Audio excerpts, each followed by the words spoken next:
I grew up in a world of stories, ancient sacred stories, Bible stories actually.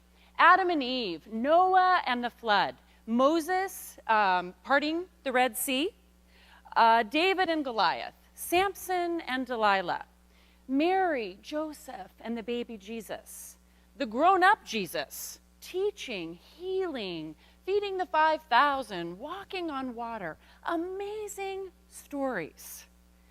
Now, admittedly, my affection and affinity and even interest in them has ebbed and flowed throughout the years. But no matter how I felt about them at any given time, I have never been able to escape their impact. Nor have you. Whether you know these stories or not, whether you ascribe to the beliefs that are connected to them or not, whether you even like them or not, you cannot escape their impact.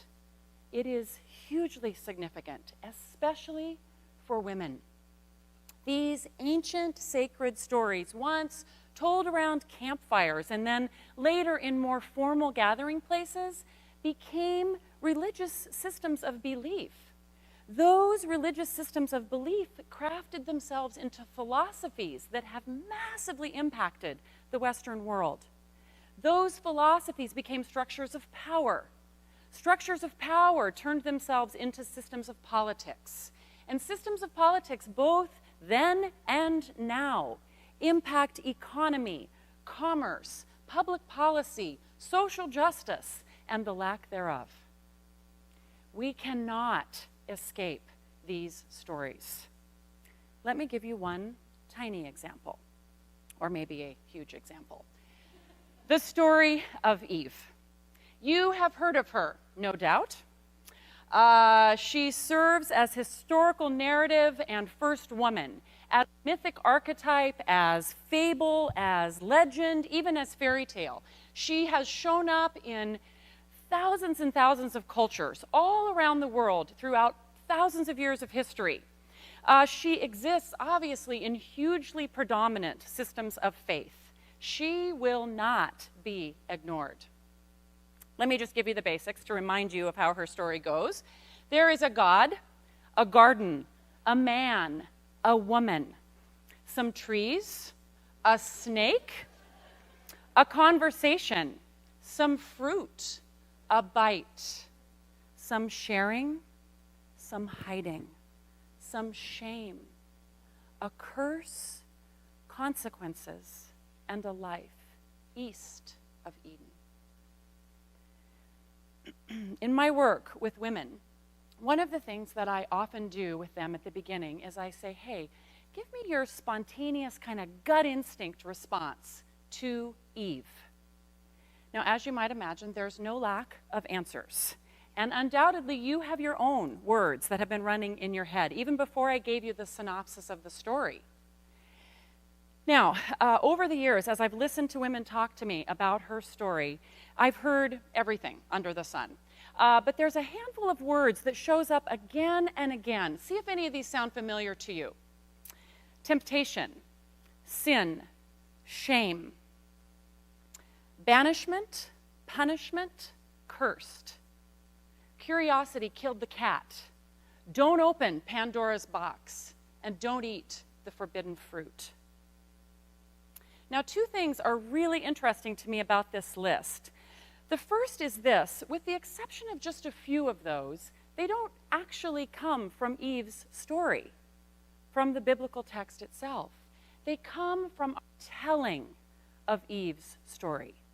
The interpretation and application of Eve's story throughout thousands of years of history, this is hugely significant to pay attention to.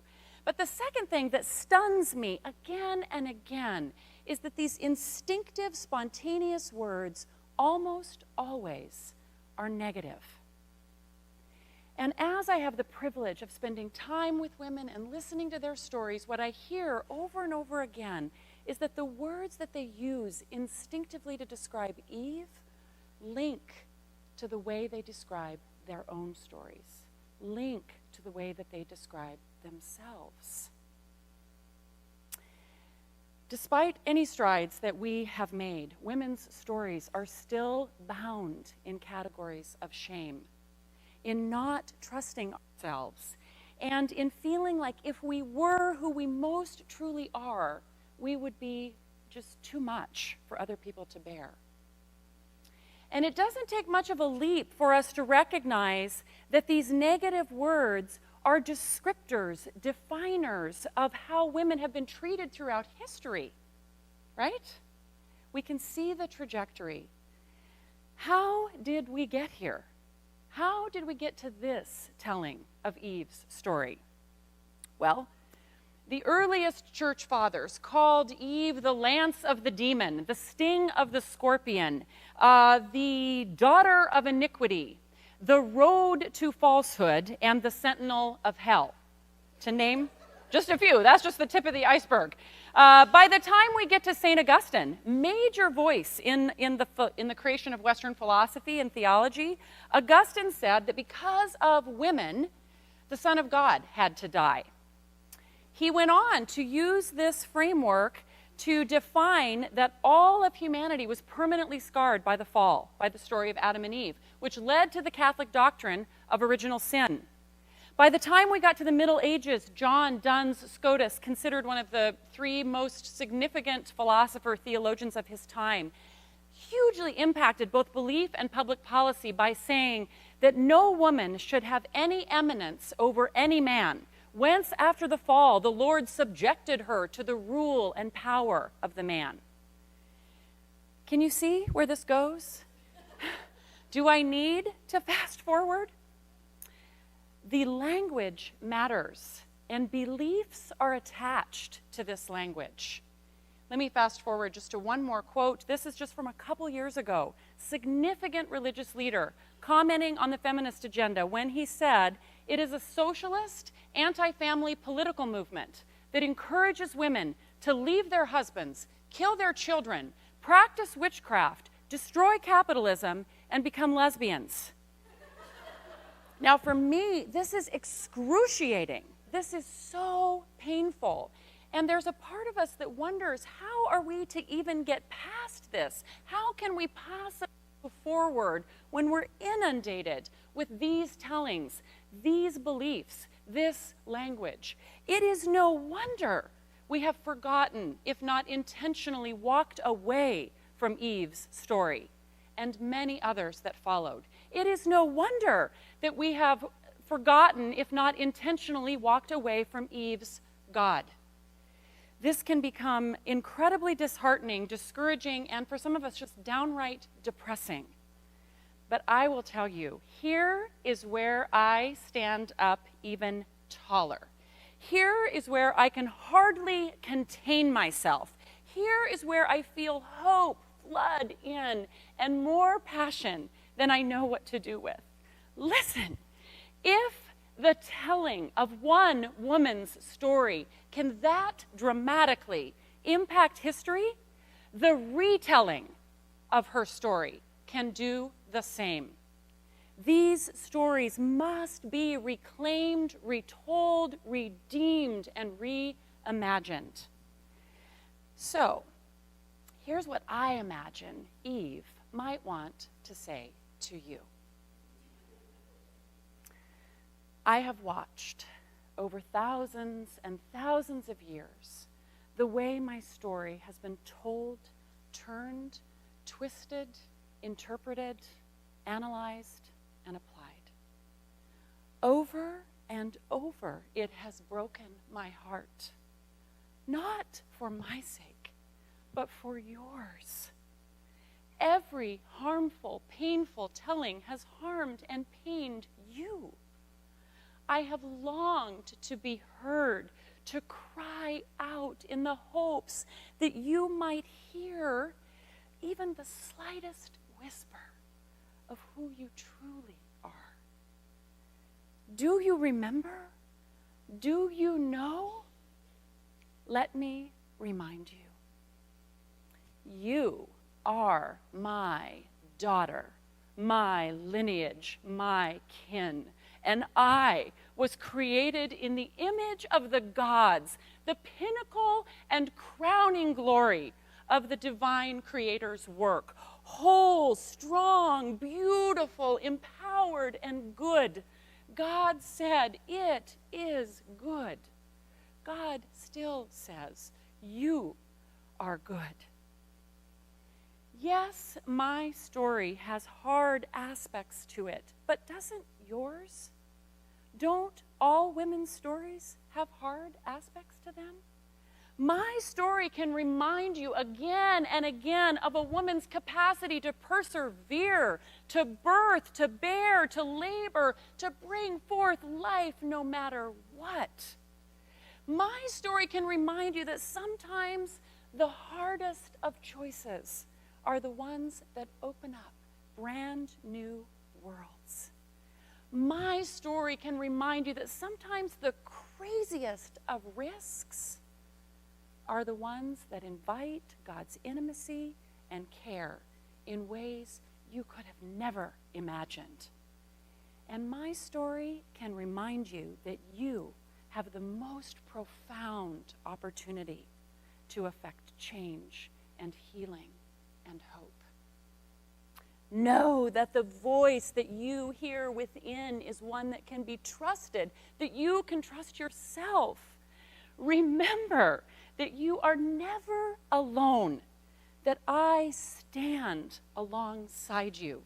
And believe that the God who walked with me in the cool of the day still and always walks with you, loves you, knows you, calls you by name, my daughter, my lineage, my kin. And remember that all of creation waits in breathless anticipation, knowing that you hold the world's future in your hands, that your story can change everything, just like mine. Now, Eve could go on and on. I could go on, and I do, redeeming Eve's story and so many other ancient sacred narratives of women in Scripture. Not just Eve, but Hagar, Sarah, Bathsheba, Esther, Ruth, Martha, Mary, the woman at the well, the woman who anointed Jesus' feet with her tears, the women at the tomb, countless named and unnamed women whose stories are desperate to be heard. We are desperate to hear them. Telling their stories is the only way I know to live in the in-between what has happened in the past and the work we have yet to do, in between the past and the future, in between fact and faith. Telling these stories is the only way I know to believe in a God that is nurturing and kind and compassionate and steeped in grace. Telling these stories is the only way that I know to redeem and reclaim a world that is good and beautiful, equitable and fair. And telling these stories is the only way that I know to hold on to hope for myself, but more for my daughters, for my friends, for women, for men, for all of humanity. These stories matter. It takes incredible perseverance, incredible faith, and incredible inspiration to hang on to them. And Eve's story is up to the task. The ancient and sacred stories of women are up to the task. Holding on to them is what enables us to hold on to hope, to recreate and reimagine our world, and to remember that one woman's story has the capacity to change everything for good. When we redeem Eve's story, we redeem our own. When we redeem our own, both individually and collectively, only then can we begin to reimagine everything. And when we reimagine everything, believe me, all of heaven rejoices. Eve smiles. And God says, it is good.